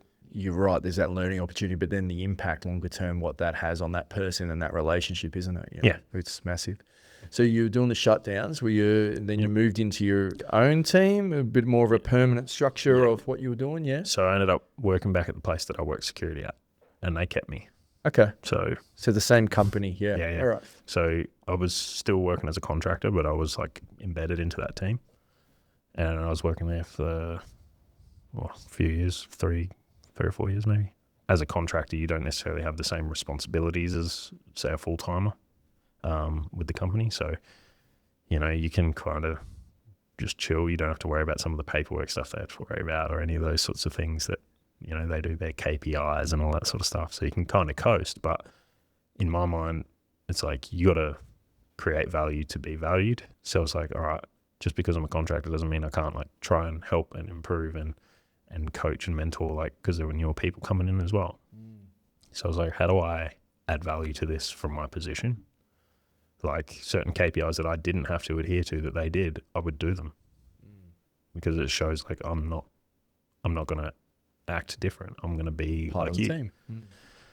Yeah. And that sort of got to a point, there was I worked with an older team. So a lot of them, started retiring or moving on with their life in different ways. So it got to a position where I was like sort of next in line. Yeah, cool. And I didn't want to apply for roles elsewhere because, to be honest, I loved the team that I was at, and the team mattered more than the shirt I wore or things like that. Yeah, I'd rather be a contractor at this place than be a full-timer somewhere else. I was really like down for that team. You spend half your life with them. Yeah. Well, and if they're good mentors and you're learning stuff, you feel accepted and respected. It's like, why would you want to go somewhere else? You know? Yeah. So you were able to then move into, I suppose, more a full-time sort of permanent role as such. Yeah. Yep. And sort of immediately I got sort of pushed into like a team leader role. So not supervisor, but like sort of the step in the middle. Yeah. So the middleman. 2IC type thing. 2IC. Yeah. And I like, that was more where I was used to being. Like I was getting pushed into those leadership roles, and that's cool. Like I have no issues in that. I think it wasn't really much more of a challenge to me. You know, like dealing with people for me is quite easy. You get to know your team, get to know their motivations, and be that conduit, you know. How many in the team? How many were you working closely with? So that fluctuated, right? But worked out to being a team of 5 was my immediate crew. We had some fluctuations with team members at the time, so like we were running down quite a bit compared to the other crews, but we were a good like performing team, and it was just I really wanted to embed in that crew that we were not going to use it as an excuse sort of to be low on numbers. We were going to just achieve and just keep charging. And it got hard on the team at times, right? But like I was willing to do everything that I was asking of them. How long were you, when you got into that sort of permanent sort of stuff in that team, how long were you there for? I just hit my 3 years with them just recently. Yeah, okay, cool. But I transitioned, sort of there was this common opportunity for trainers. I'd had experience like training people in the security industry, like with my brother. I loved the training side of things. I can relate to people well. I like to find the little things, the little ways of relaying information that stick, because everyone's different, right? Like you can watch someone do something, and some people are very visual. They'll pick all those little intricacies up. Some people need it written. Some people need to see you do it. Some people just need to do it. And like I learn things. I make little like analogies or things in my head that help me understand certain things. And I feel I can deliver a message in multiple different ways. And I think that's important as a trainer. So when I saw the sort of expression of interest come out for that, I was sitting there like, do I have all the knowledge more than other people do to do this? Probably not. There's people I train who have decade of experience more than me. But I can either sit there and complain about who they put in that position and why they didn't do it, or I know I'm going to work to try and do it right. So I can either sit there and complain, or I can just put my hand up and try. And, you know, I had some people that work with me that I'd run the trainings on site. And they're like, oh, you'd be great for this. You should do this. You should do this. And I finally listened to them and I put it in. Were you just doubting yourself, Jake? Like, or you just felt that you weren't worthy? Yeah, there's always that like imposter syndrome thing, right? Yeah. Where you don't feel that you belong there. And I've had that my whole life, like through security. Like I said, the reason I would bring others in there to speak on my behalf, it was like, I never thought that I should be there. But I feel if you're not putting yourself in those situations where you're not right for it, then you're not right for it. You know, you've got to be willing to put yourself out there and go, I'm going to give it a crack. What you may lack in knowledge, you can make up for in effort. That's where you can control the situation. So that's what I did. And I got in there, and like a huge motivator for me was how do I give those people on ground like as much as I can from the position I'm in, because I was an end user and could well and truly be an end user of that. So in my time, there was a, you know, when I first started, there wasn't many ESOs on a site. There might be 2 of you. And you're looking at that guy like, man, I hope he knows what he's doing because I don't. And you'd be worried. You might be able to handle it, right? But in your head, you're like, man, I hope this guy knows. And you're on an island. And some sites are still like that around the Pilbara, where it's 1 or 2 people, you know, or it might be 1. Some places have 1. Okay. And it all falls on you. And, you know, some people that get into the role, they don't respect the true responsibility that it can be. Like that person's life is hanging on you. And if you haven't been predisposed to being in those situations, you don't know how you'll act. I'm lucky in that my mind races 24 hours a day, 7 days a week. I find comfort when sort of shit hits the fan. Things slow down. I stop thinking about the day's problems and I can just focus on a task. And like having that ability, there's a sense of duty for me to be in those jobs. But because there's that sort of thing there, I want to give them as many of the tools so that they feel more confident in being able to do that, that job. Having a part to play in helping Yeah. them. Yeah, that's cool. So how does that look? So you look after a certain amount of sites or, So I look after a region. All right. I float between that region and I deliver training to them and create the curriculum as we go. All right. So, and I suppose the goal as such is just to continually improve each person within your region. Yeah. To build the capabilities. Yeah, build your capabilities. And for you, so you're based in Perth or you're working away still? So how does that? I still work away. Okay. There's been some stuff that I've been doing that has sort of kept me in Perth a little bit more than usual. When you miss a swing and you stay for that type thing? Yeah. That did a talk at one of the conferences. There was the emergency response competition stuff. So that's sort of kept me in Perth probably more than I initially thought it would. Right. But they've all been huge value adds to me and what I can deliver to the teams when I get out there. Because it's just more exposure for myself, more learnings, meeting new people who know more stuff, and it's been huge for me. Yeah, well, I'm keen to sort of talk about that. With, I suppose, your structure with how you work it normally, like outside of the MERC is called, Yep. Outside of that sort of stuff. And what's that, an annual thing? Or that runs every year. Yeah, it runs every year. So your normal sort of structure is that you're going up week on, week off, and you've got time with each shift that's up there. Yeah, that's how you work it. Yep. Yeah. So I work across all 4 crews in the week. So they do a shift change on like a Wednesday. I do Monday to Monday, and I work like 10 till 10. So I can cover day shift and night shift. And then when the other crew come in, I can do day shift, night shift. Yeah, cool. And you're doing like personalized sort of training plans for them, like you're working with them on what they sort of need. And so we sort of base it on the disciplines. So we'll run like, the way I do it is I'll do like, say, firefighting on Monday, vert rescue on the next, confined space rescue on the next, hazmat like that. And I just kind of have a little bit of a rotation. So I like to train to the disciplines because I think like principle-based training is massive, particularly in an environment that you're working in that is very dynamic.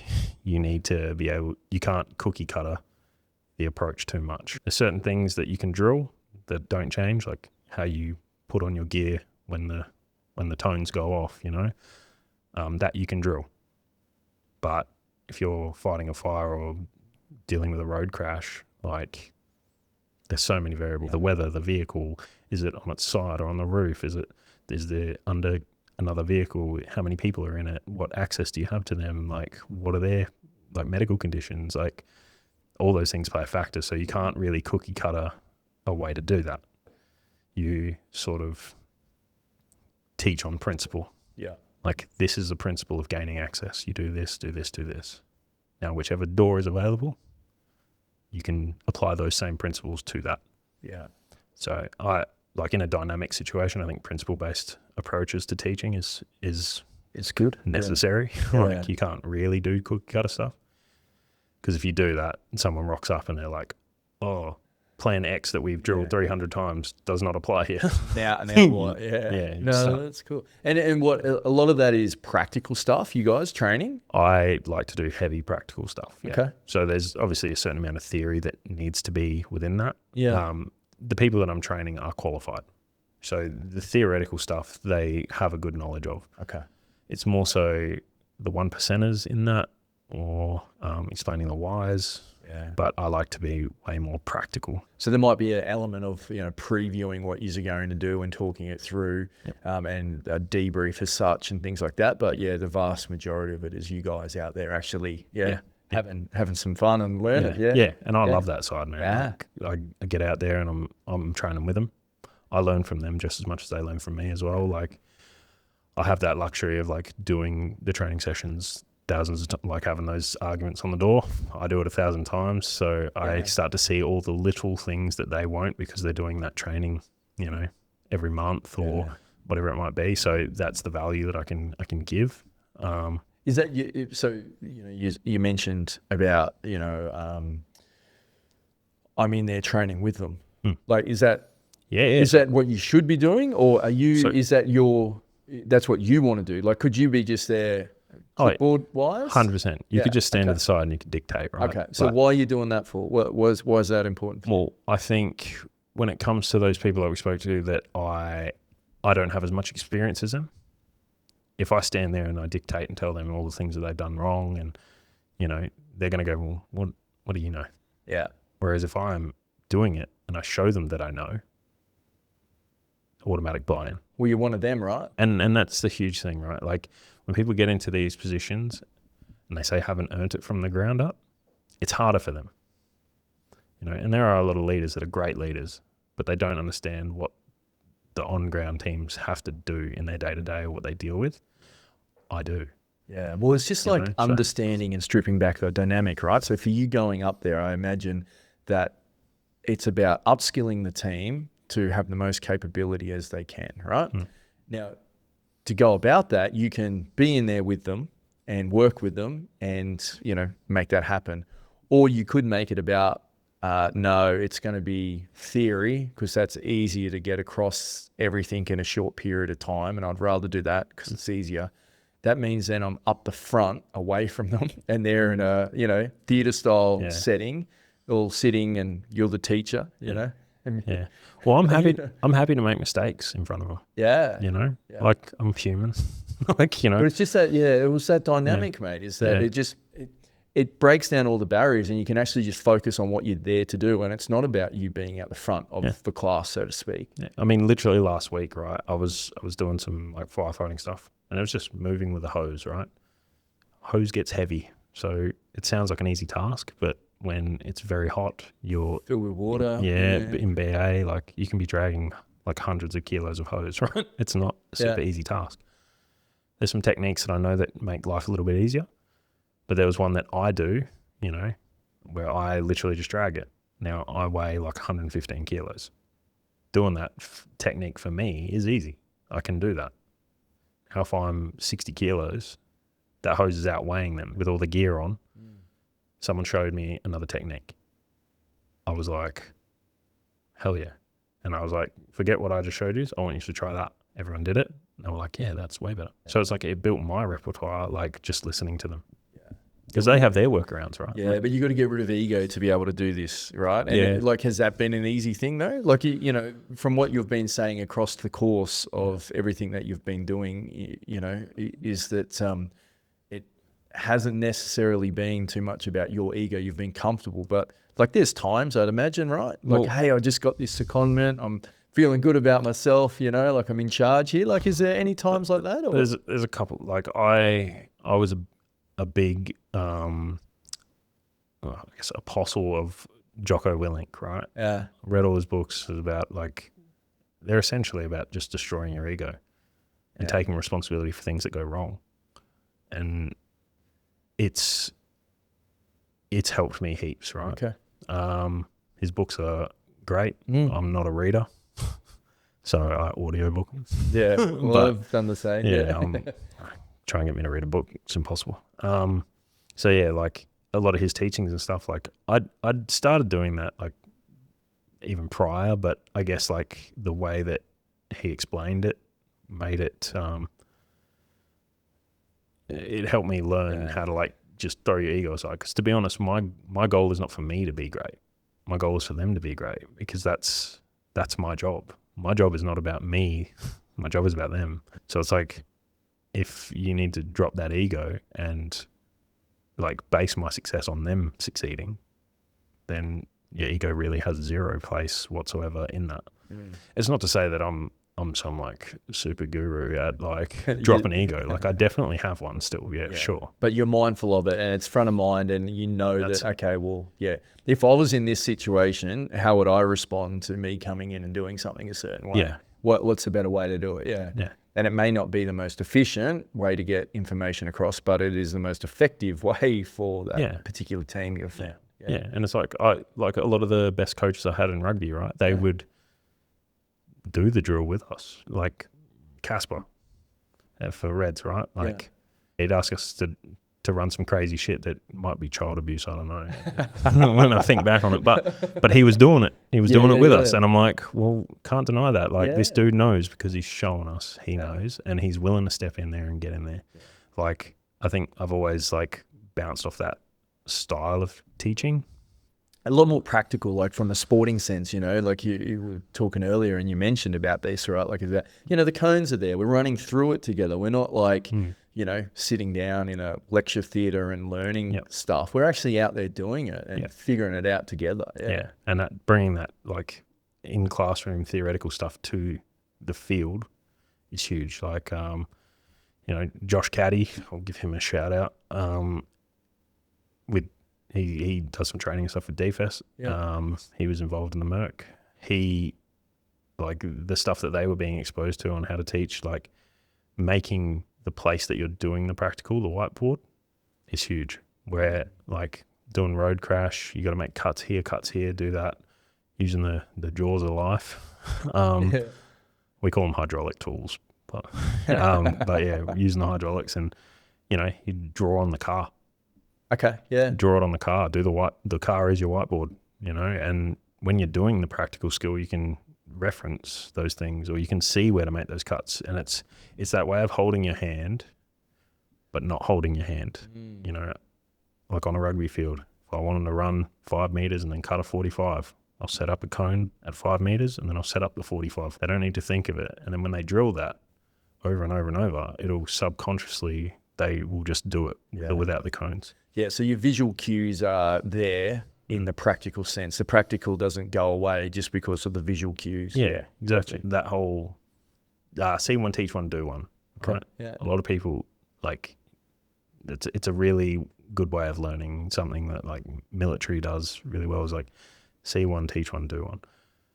If I haven't seen you do it, it's like now I don't know what good looks like. And then it's like, all right, go out and do it. And some people you can achieve that with a video. But there's limitations to that, right? Like I can't, you know, the video could be like 2 hours long of me explaining every little intricacy of doing X thing, you know, whereas in real life, if I, you know, go to put that BA on and I tell you, well, what I do is that when I put this over my head, the little 1%ers, this is how I hold my fingers, and then I do this, and everyone try hold your fingers like that. And just little things like that. That's where people get a lot of value. And particularly if you're not, like training in an RTO, you're teaching people who know nothing to know something. In my role, it's more, how do we refine the things that those people know to become expert? You know, so it is the little things. And the feedback that I get is always like, it might just be how I used a buckle on a thing. But it's like, that's just been a huge bugbear to them. And there's just those messages that go in there, Jay, too. It's just like, okay, well, you're inadvertently telling them that something that they're on autopilot and done a certain way for a period of time, they're realizing that there's a different way to do that. So what other things do I do? Yeah. You know, and then they start that process of, okay, well, shit, what else does this apply to? You know, I start watching other people and seeing what they're doing, or asking those questions, or, you know, whatever it may be. So I'm a big believer in like call it a shark tank, but essentially like if you're in a group, you get one person to do the skill. So after we've shown it, we've done some reps of it, I've spoken about all the goods and bads, you've seen me do it, and we go into like a shark tank, and it's one person's going to do it, everyone's going to watch them. So now there's a little bit of pressure to that person performing the skill.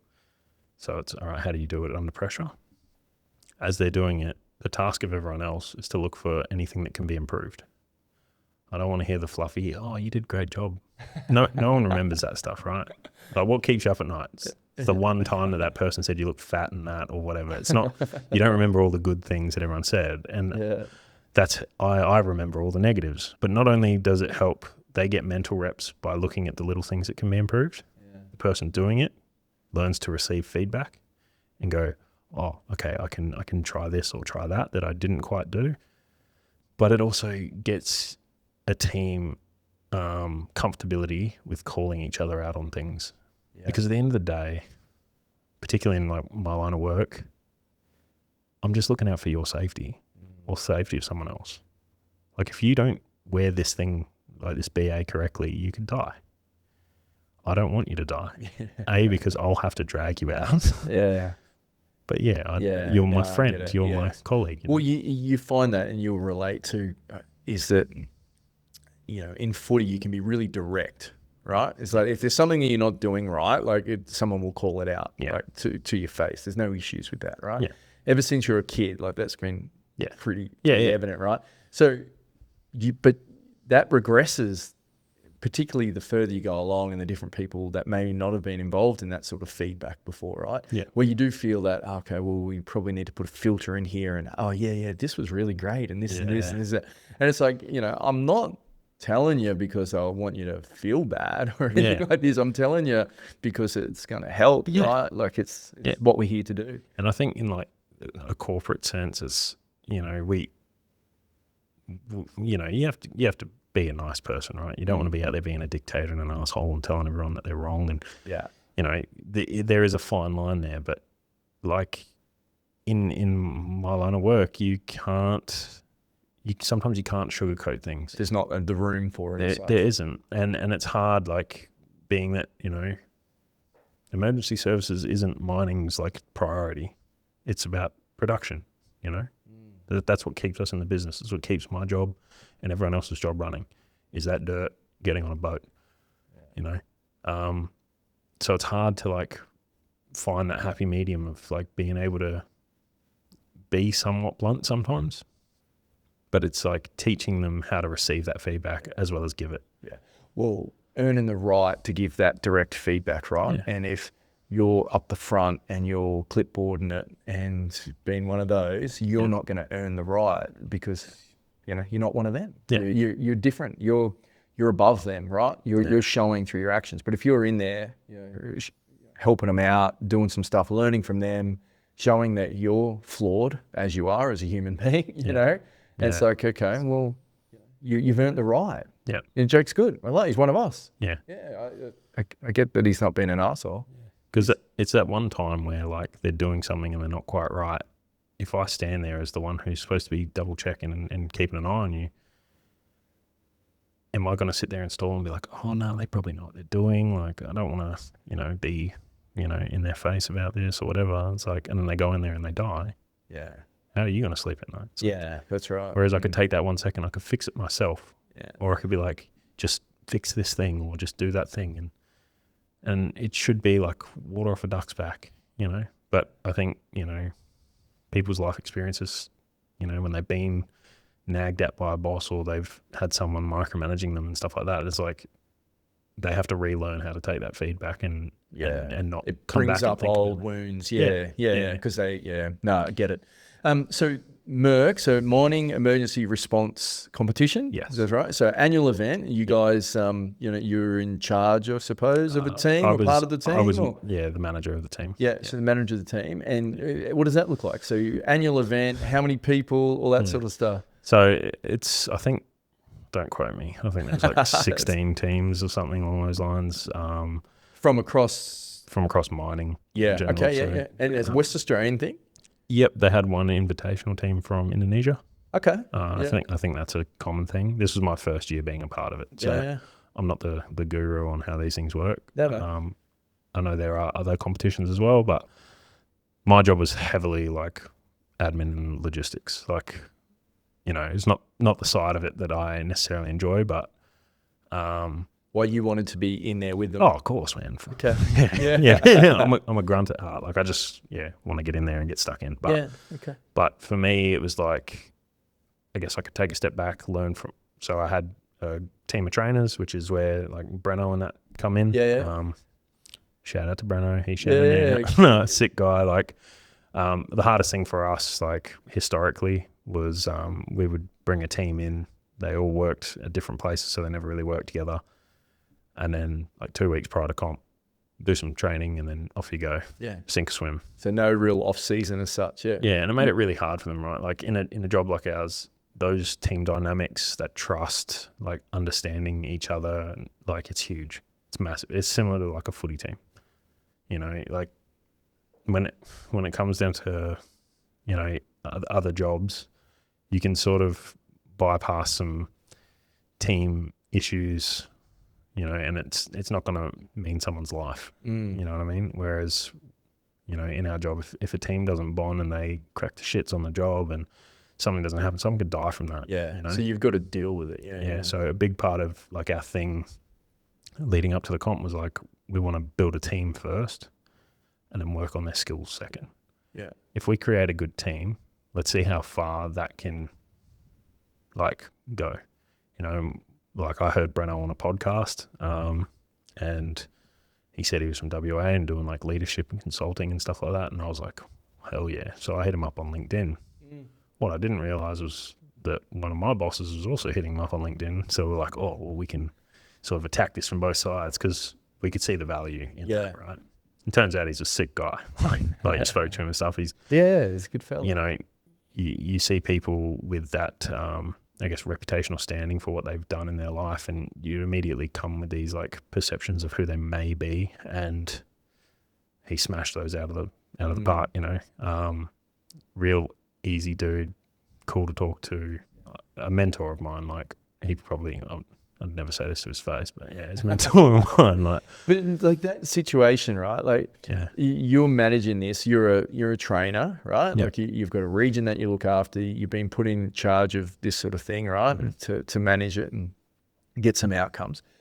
Was it that simple though? Of okay, I need help, or was there an element there where I should be doing this myself? And was it a little bit sort of like, hey, getting someone else in here dilutes what I'm about? Nah, for me it was like I can easily know my role and just do my role. Yeah. Like I find that easy in myself, you know, and I saw it as an opportunity to learn from them as well. Yeah, good. Because like the things that they teach, like a lot of our trainers, they are current, like senior firefighters. They are still doing this job every day, and like learning from their teaching styles, learning from their techniques.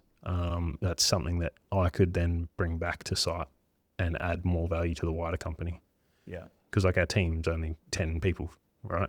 Like there's hundreds of ESOs. So how do I get the value that they got and bring that back to the rest to build the capabilities better? It's cool that you see it that way, mate. Yeah. Well, I mean, like I said, it's not about me, right? Like it's about them and their growth. And if I can find any avenue to like take those new best practices and things and implement them within our business, then I've done what I set out to do. Yeah, good. Yeah.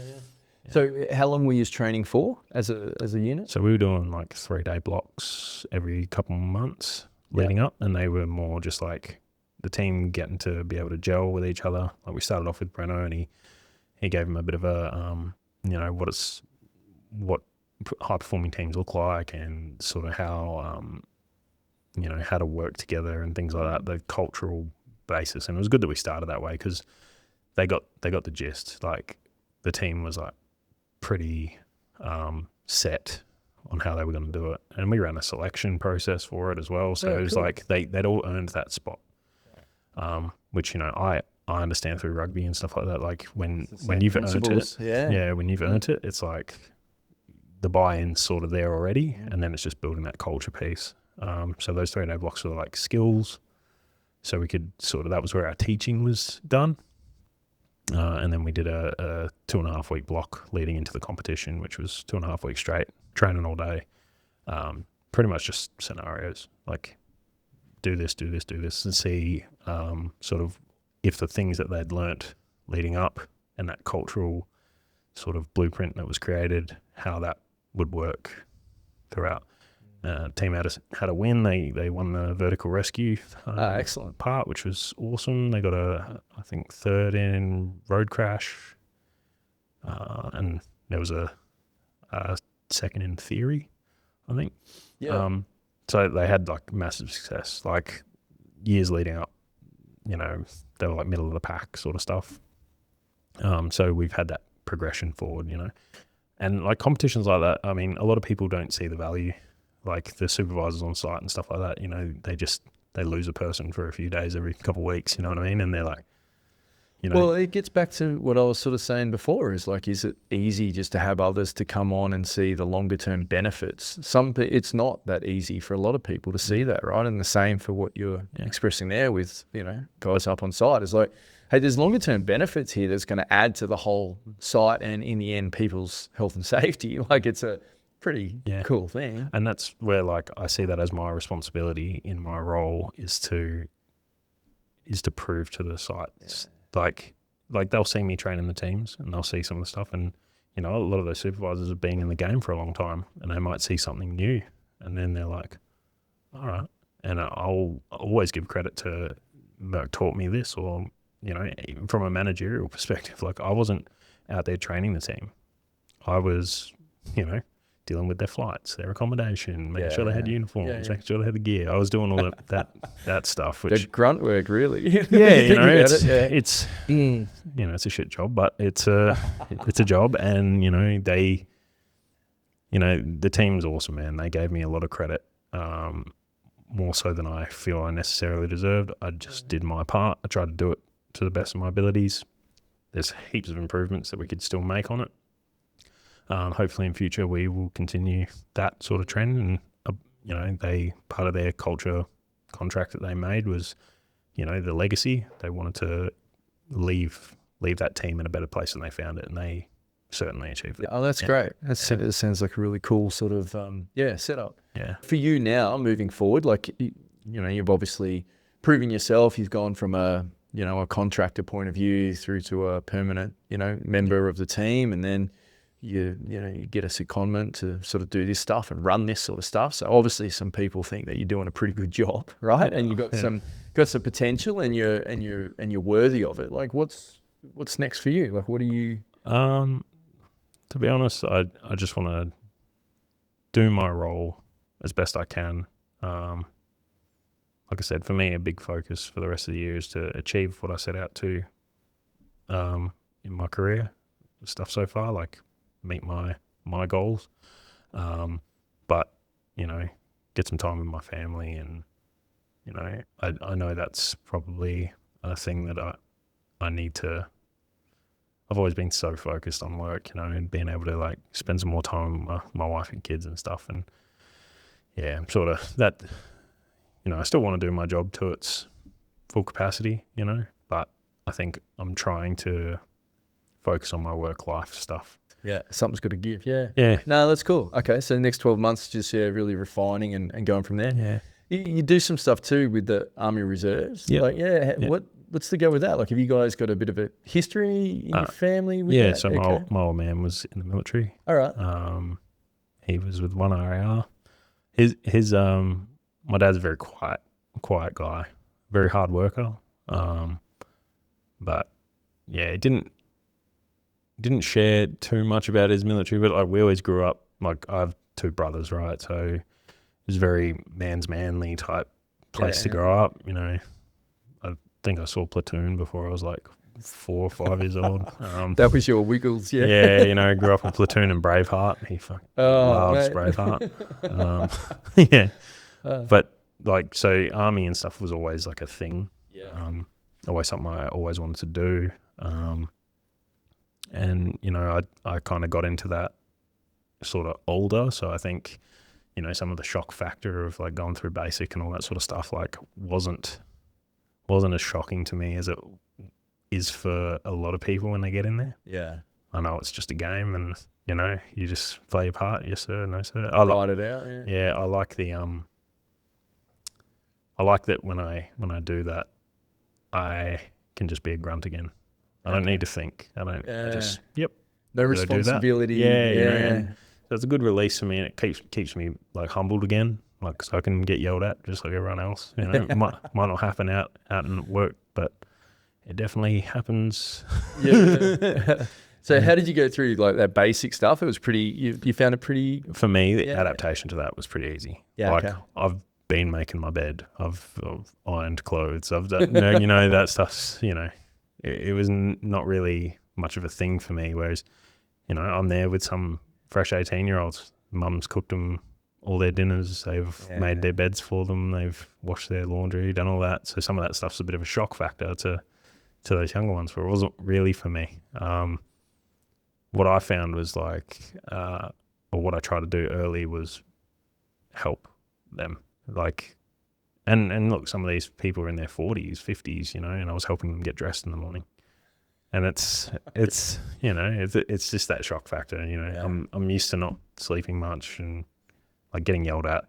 It's nothing. Like, I've been abused on the door and not being able to say anything. That's fine. Like, it's not, you know, you get used to that. But yeah, you realize it's just a game. Just take it day by day, hour by hour, or minute by minute if you have to. You just get through it. Yeah. What? So you do like a you know what? Once a fortnight, you do a weekend with them. So yeah, there's like weekly trainings. So, Yeah. And then they do like a monthly sort of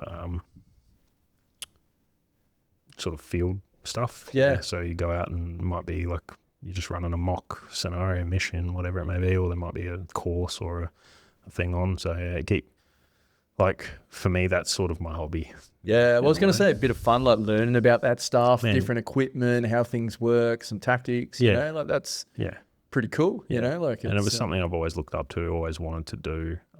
And now I guess I get to have my cake and eat it too. I'm like, you know, I'm not living on military wages, but you know, I get to go and do these things and learn. And like you see the different styles in leadership as well. Like, you know, in the workforce, it's probably harder to be a leader because you don't have the law backing you. Yeah, there's a power imbalance. The employee has a lot of power. Yeah, massively, right? Mm-hmm. Like, part of me succeeding as a leader is that I'm not constantly having to rehire people because they're quitting.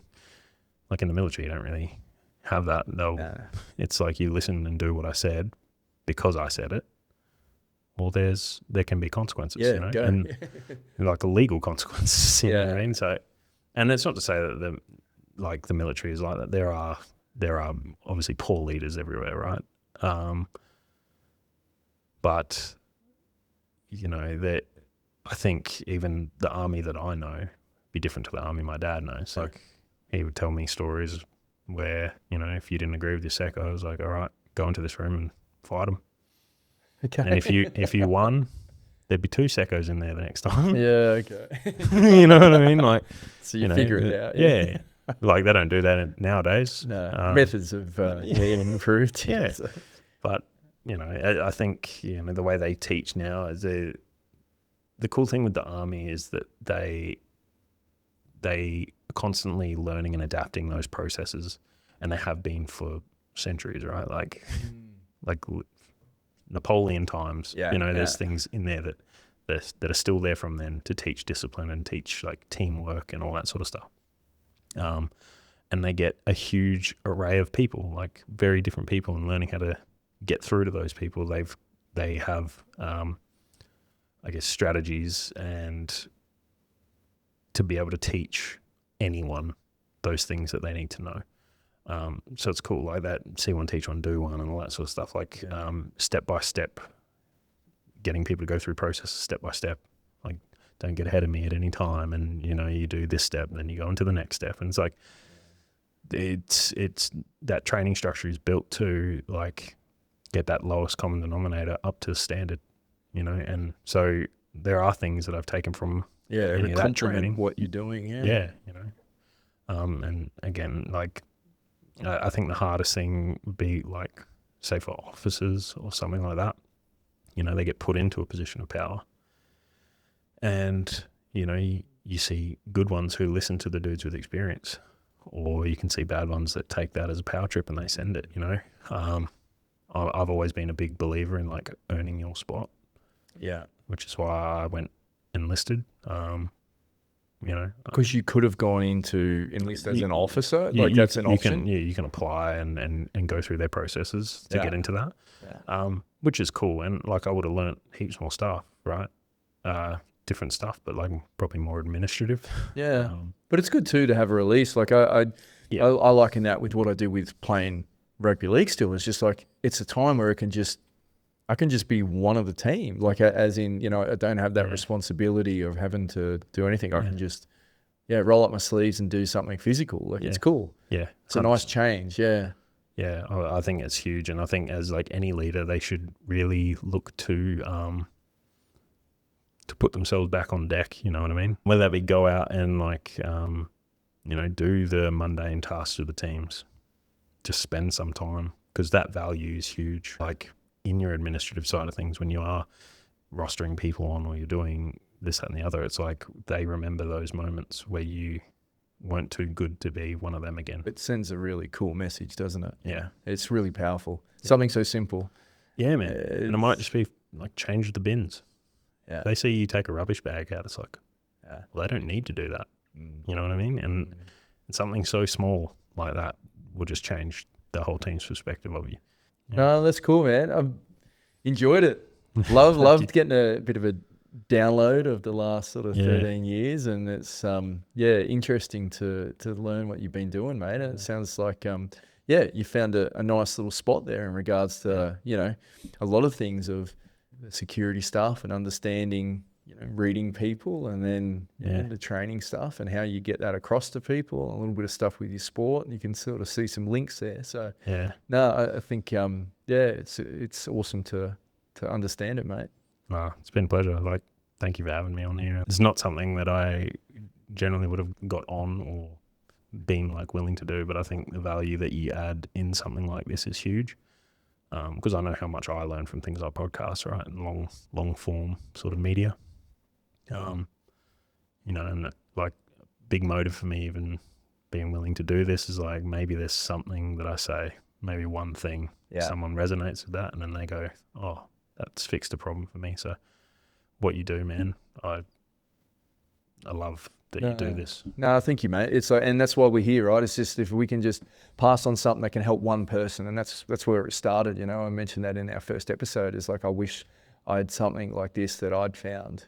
So if it's one person, well, cool. But no, I love having guys like yourself on, and I know I pestered you 2 or 3 times. And it's like, I don't know if I've got too much to say and things like that. But no, you've got lots, man. I really, really enjoyed sort of understanding what you do and how you go about it. I think that's you've got some really pure motives in how you do things. And it's nice to hear it. And I'm looking forward to sharing it with everyone, man. No, cheers. Thank you, Jake. Pleasure.